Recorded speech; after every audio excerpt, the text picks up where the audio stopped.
Hi y'all, this is John with episode number 125 with Soft Cell Video Productions.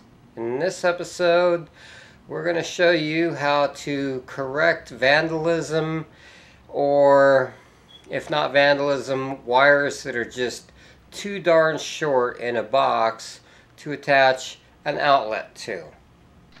You see here a wire that's securely fastened that comes into a standard box, and look at these wires. They're too short. What do you do with that? Well, you can wire nut them, and that takes up a whole lot of space. You don't want to do that. There are alternative methods. So you don't want to use wire nuts. Can't blame you. They take up a huge amount of space. So you have your choice. They're called butt splices. No jokes, please. A butt splice basically takes two pieces of wire and connects them as though they are a single continuous piece of wire. This red is for 14 gauge wire. This blue is for 12 gauge wire. Let's go back to the work table and I'll show you how to fix that. First, what you want to do is apply the butt splices, and you want to strip your wire a little bit more than 1/4 of an inch, a little less than half, about 3/8 of an inch.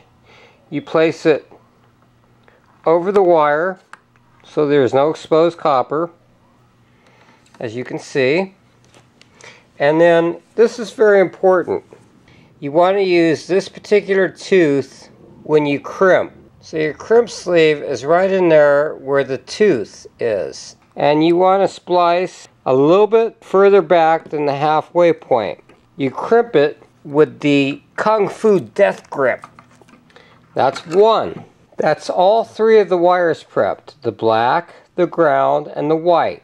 And you can see where the Kung Fu death grip whammy crimp was applied. A little less than half. Next step is apply the replacement wires.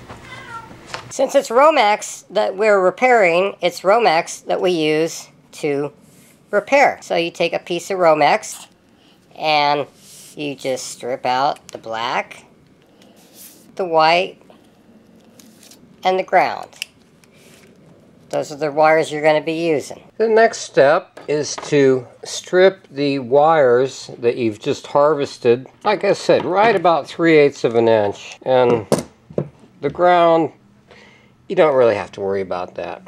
So let's do the ground first. Fits in there nice and neatly. And like I said, you want to use the tooth edge. As you can see, no exposed copper.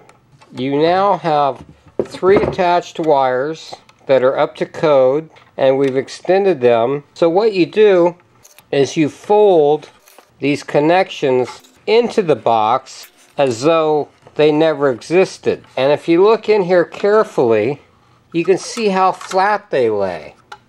They take up virtually no room at all. So from there, using this as a guide for 6 inches, you come up here.